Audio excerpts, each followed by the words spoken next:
Kung gusto nyo bumili ng pinya, dito yung pinya ng Batarasa. Ayan o. O yung mga pinyahan dito, mga idol. Kung gusto nyo bumili ng pinya, bili lang kayo dito. Ito yung pinakasentro ng pinya ng Batarasa.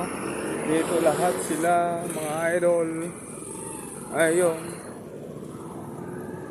Gusto mo bili ng murang pinya sa buong Batarasa, dito yan mga idol.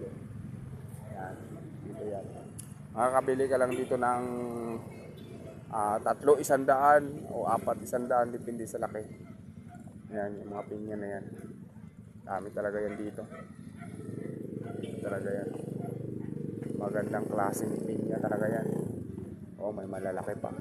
Dito makapili ka ng pinya dito. Pag sa ibang munisipyo mga idol, hindi ka makapili ng pinya dito. Dito talagang makapili ka kasi nandito na lahat ng klase ng pinya ng hinahanap mo. Kompleto na. Pinyahan talaga yan, oh. Pinyahan talaga. Tapos meron pa yan silang mga ano, ginagawang pinya na sus talaga. Yan. Yan mga idol.